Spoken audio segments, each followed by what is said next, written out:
The Ancient Wisdom by Annie Besant. Chapter 7, ReIncarnation. And this is the second part now of Chapter 7. The human monad is, as we have seen, triple in nature, its three aspects being denominated, respectively, the spirit, the spiritual soul, and the human soul. Atma, Buddhi, Manas. Doubtless in the course of eons of evolution, the upwardly evolving monad of form might have unfolded manas by progressive growth, but both in the human race, in the past, and in the animals of the present, such has not been the course of nature. When the house was ready, the tenant was sent down.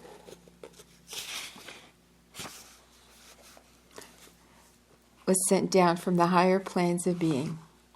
The Atmic life descended, veiling itself in Buddhi,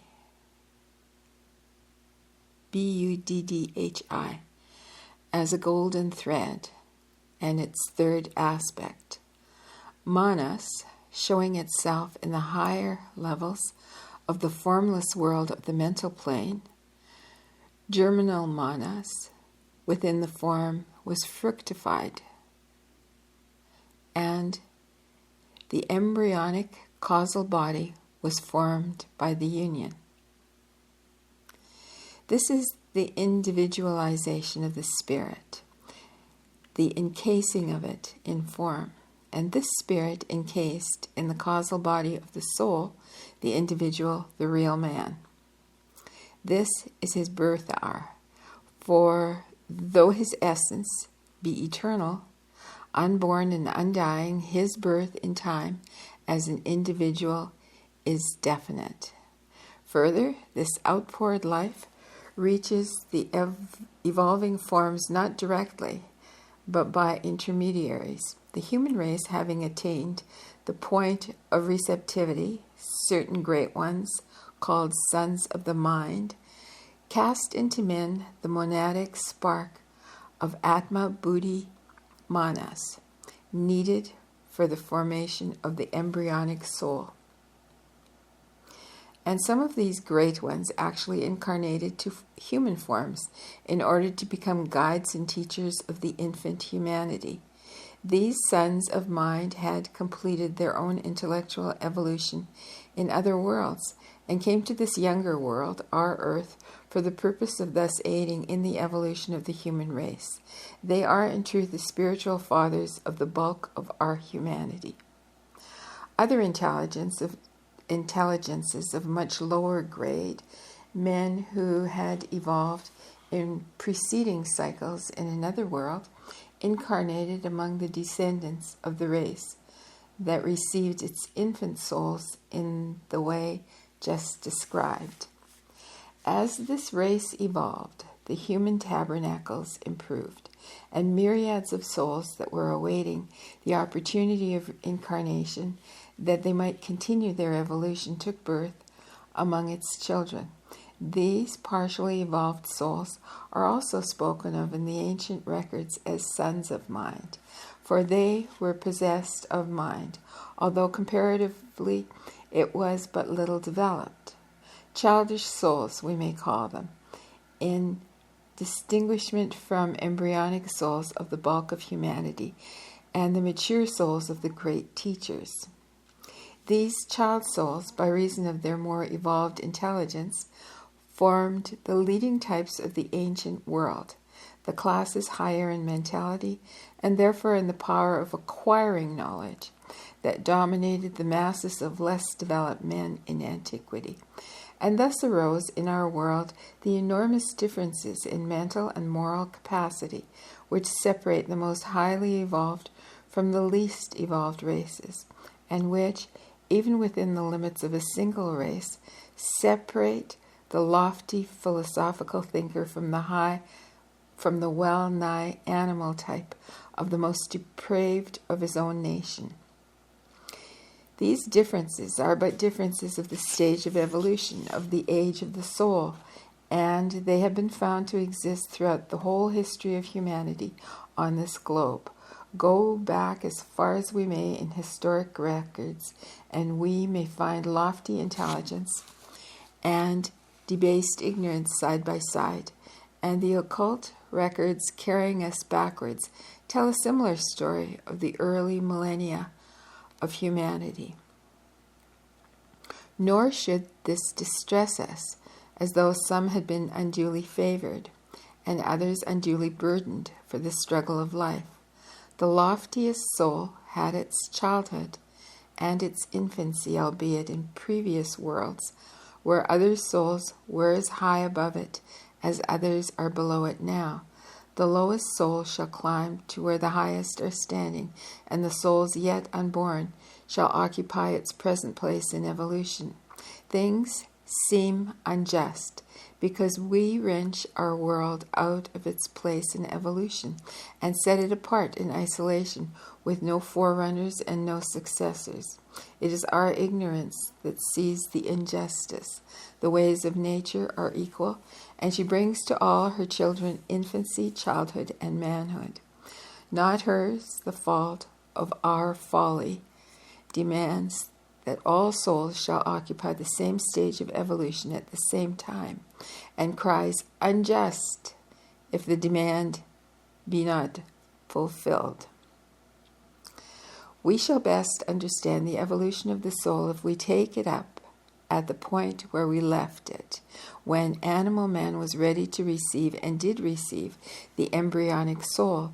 To avoid a possible misapprehension, it may be well to say that there were not henceforth two monads in man, the one that had built the human tabernacle and the one that descended into that tabernacle, and whose lowest aspect was the human soul. To borrow a simile again from H.P. Blavatsky, as two rays of the sun may pass through a hole in a shutter, and mingling together form but one ray, though they had been twain, so it is with these rays from the Supreme Sun, the Divine Lord of our universe. The second ray, as it entered into the human tabernacle, blended with the first, merely adding to it fresh energy and brilliance, and the human monad, as a unit, began its mighty task of unfolding the higher powers in man, of that divine life whence it came. The embryonic soul, the thinker, had at the beginning for its embryonic mental body the mind stuff envelope that the monad of form had brought with it, but had not yet organized into any possibility of functioning. It was the mere germ of a mental body, attached to a mere germ of a causal body, and for many a life,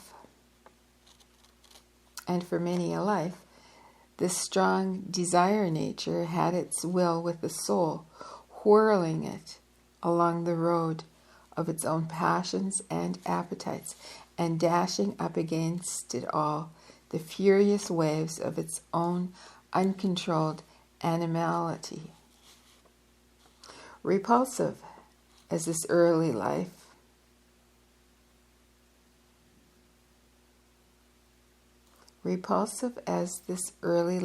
of the soul may at first seem to some, when looked at from the higher stage that we have now attained, it was a necessary one for the germination of the seeds of the mind. Recognition of the difference, the perception that one thing is different from another, is a preliminary essential to thinking at all. And in order to awaken this perception in the as yet unthinking soul, strong and violent contrasts had to strike upon it, so as to force their differences upon it, blow after blow of riotous pleasure, blow after blow of crushing pain. The external world hammered on the soul through the desired nature, till perceptions began to be slowly made, and after countless repetitions to be registered. The little gains made in each life were stored up by the thinker, capital T, thinker, as we have already seen, and thus slow progress was made. Slow progress indeed, for scarcely anything was thought, and hence scarcely anything was done in the way of organizing the mental body. Not until many perceptions had been registered in it as mental images was there any material on which mental action initiated from within could be based. This would begin when two or more of these mental images were drawn together and some inference, however elementary, was made from them. That inference was the beginning of reasoning, the germ of all the systems of logic, which the intellect of man has since evolved or assimilated.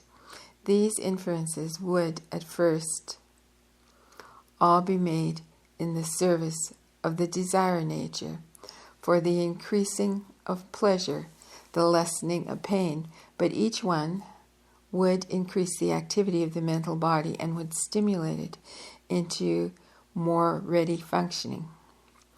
It will readily be seen that at this period of his infancy, man had no knowledge of good or evil. Right or wrong had for him no existence. The right is that which is in accordance with divine will, which helps forward the progress of the soul, which tends to the strengthening of the higher nature of man, and to the training and subjugation of the lower.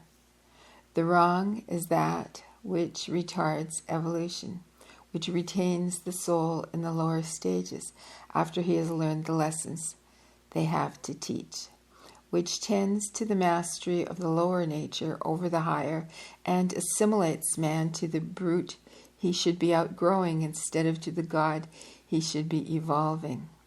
Ere man could know what was right, he had to learn the existence of law, and this he could only learn by following all that attracted him in the outer world, by grasping at every desirable object, and then by learning from experience, sweet or bitter, whether his delight was in harmony or in conflict with the law.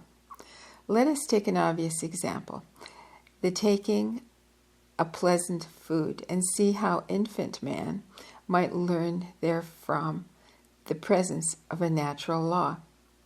At the first taking, his hunger was appeased, his taste was gratified, and only pleasure resulted from the experience, for his action was in harmony with law. On another occasion, desiring to increase pleasure, he ate overmuch and suffered in consequence, for he transgressed against the law. A confusing experience to a dawning intelligence, how the pleasurable became painful by excess.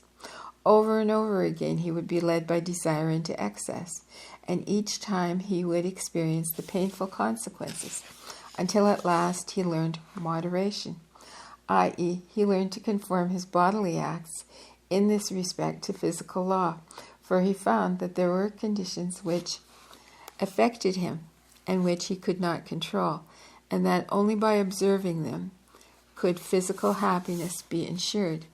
Similar experiences flowed in upon him through all the bodily organs with undeviating regularity.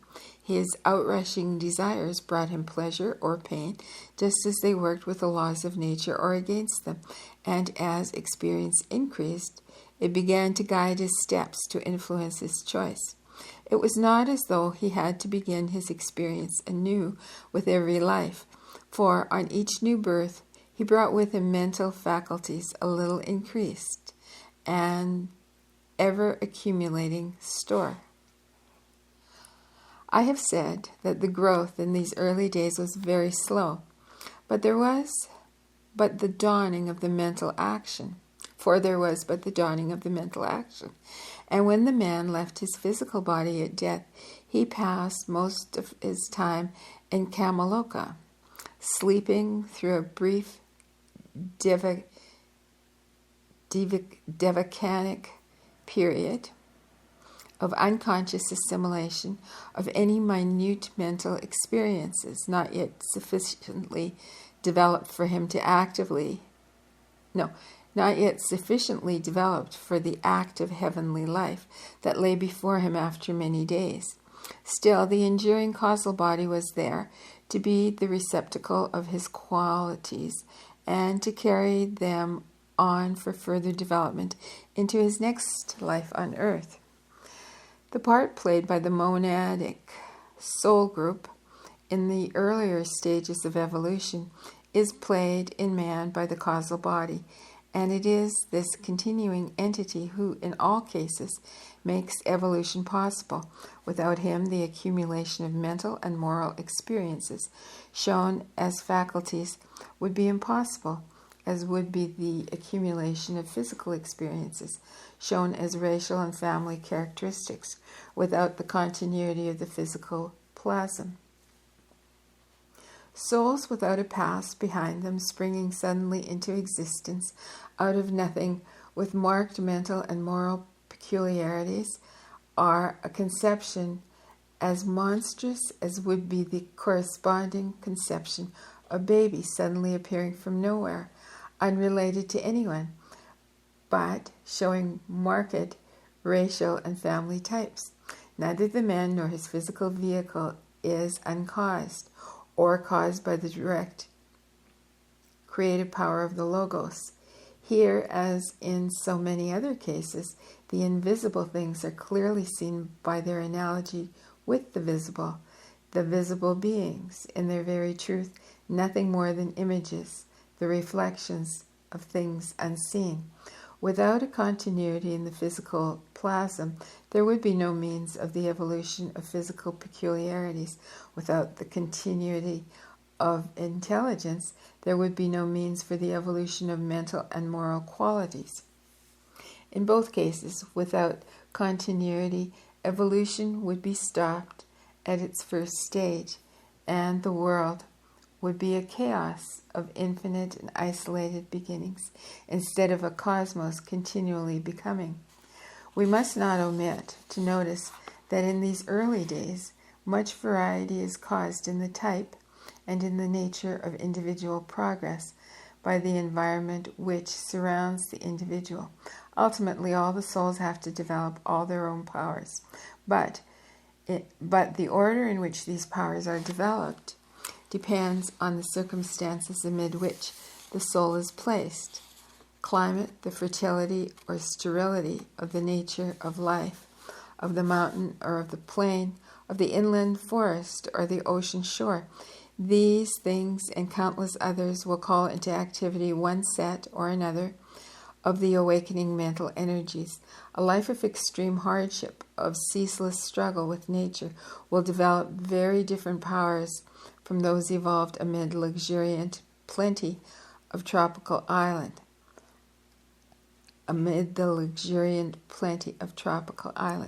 Both sets of powers are needed, for the soul is to conquer every region of nature, but striking differences may thus be evolved even in the souls of the same age, and one may appear to be more advanced than the other according to the observer estimates most highly. According as the observer estimates most highly the more practical and the more contemplative powers of the soul, the active, outgoing energies, or the quiet, inward-turned, musing faculties. The perfected soul possesses all, but the soul in the making must develop them successively, and thus arises another cause of the immense variety found among human beings. For again, it must be remembered that human evolution is individual. In a group informed by single monadic group soul, the same instincts will be found in all, for the receptacle of the experiences is that monadic group soul, and it pours its life into all the forms dependent upon it. But each man has his own physical vehicle, and one only at a time, and the receptacle of all experiences is the causal body, which pours its life into one physical vehicle and can affect no other physical vehicle, being connected with none other. Hence, we find differences separating individual men greater than ever separated, closely allied animals, and hence also the evolution of qualities cannot be studied in men in the mass, but only in the continuing individual.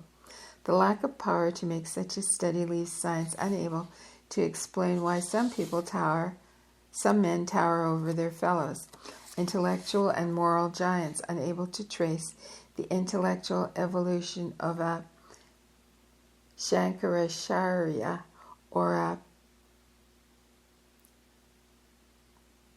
Pythagoras. The moral evolution of a Buddha or of a Christ. Let us now consider the factors in reincarnation, as a clear understanding of these is necessary for the explanation of some of the difficulties, such as the alleged loss of memory, which are felt by those unfamiliar with the idea. We have seen that man, during his passage through the physical death, Kamaloka and Devanchan, loses one after another his various bodies, the physical, the astral, and the mental.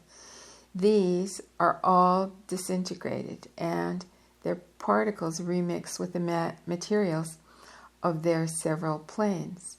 The connection of the man with the physical vehicle is entirely broken off and done with, but the astral and mental bodies hand onto the man himself, to the thinker, the germs of the faculties and qualities resulting from the activities of earth life.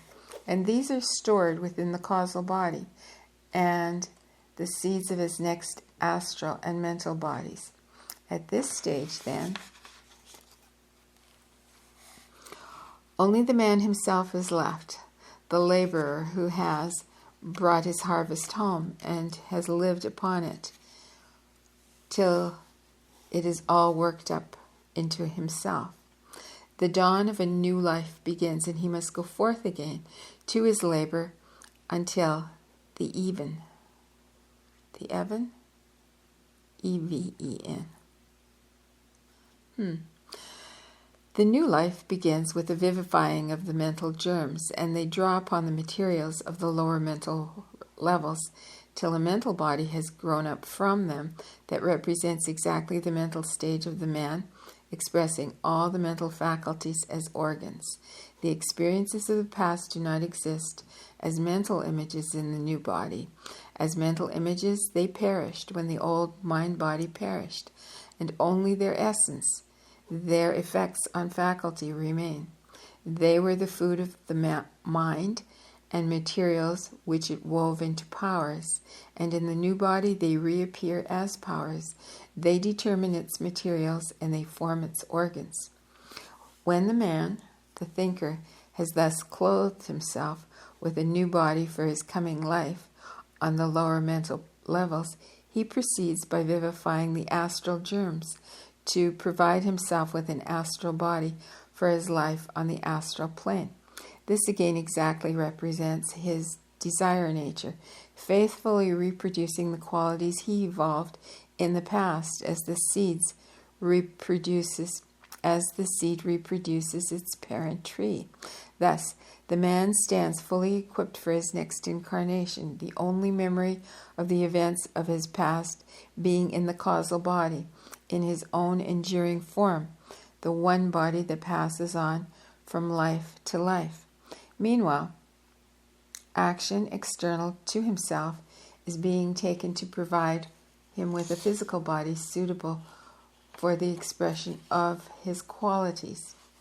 In past lives, he has made ties with contracted liabilities towards other human beings, and some of these will partly determine his place of birth and his family. He has been a source of happiness or unhappiness to others.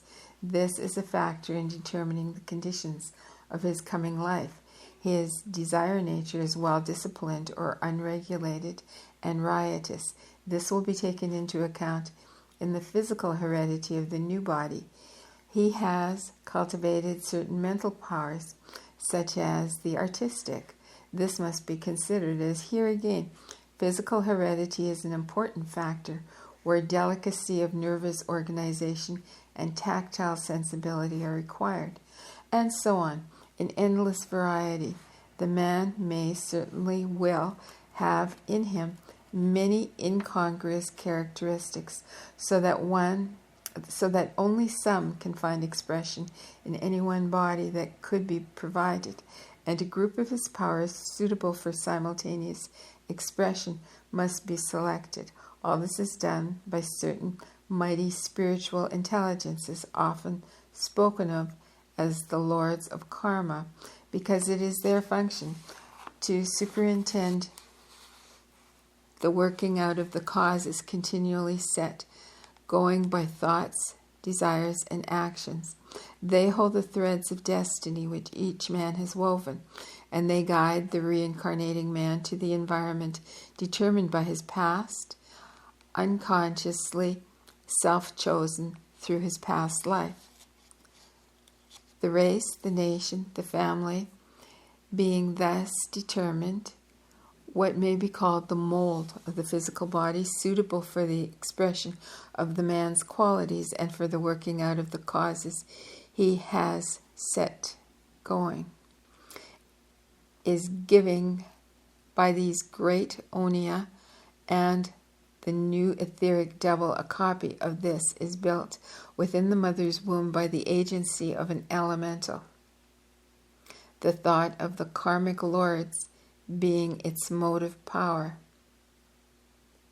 The dense body is built into the etheric double molecule by molecule, following it exactly, and here physical heredity is full sway in the materials provided. Further, the thoughts and passions of surrounding people, especially of the continually present father and mother, influence the building elemental in the work. The individuals with whom the incarnating man has formed ties in the past, thus affecting the physical conditions growing up for his new life on earth. At a very early stage, the new astral body comes into connection with this new etheric double and exercises considerable influence over its formation, and through the mental body works upon the nervous organization, preparing it to become a suitable instrument for its own expression in the future. This influence commenced in antenatal life, so that when a child is born, its brain formation reveals the extent and the balance of its mental and moral qualities. It is continued after birth, and this building of brain and nerves and the correlation to the astral and mental bodies go on till the 7th year of childhood, at which age the connection between man and his physical vehicle is complete, and he may be said to work throughout it henceforth more than upon it.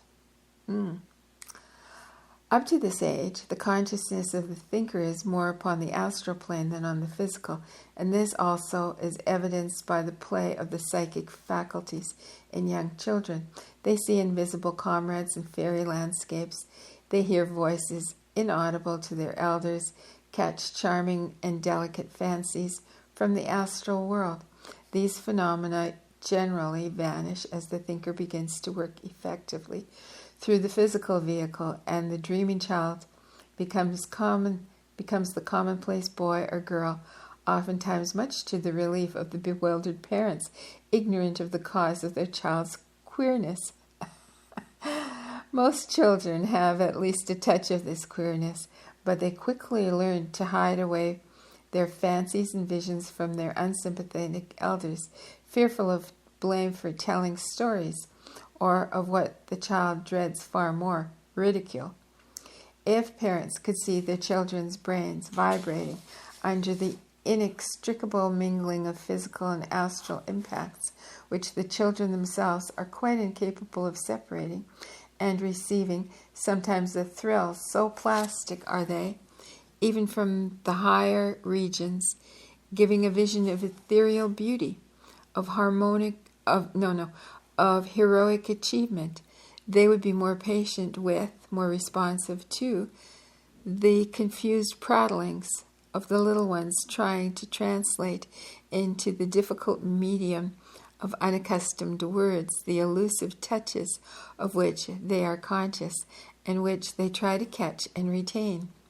Reincarnation, believed in and understood, would relieve child life of its most pathetic aspect, the unaided struggle of the soul to gain control over the new vehicle and to connect itself fully with its densest body without losing the power to impress the rarer ones in a way that will enable them to convey to the denser their own more subtle vibrations. And that concludes Chapter 7. Oh my goodness. Wow, that was certainly interesting. Chapter 8 continues about reincarnation. So that should be good. Well, I hope you're enjoying this. And please like and subscribe. And till soon.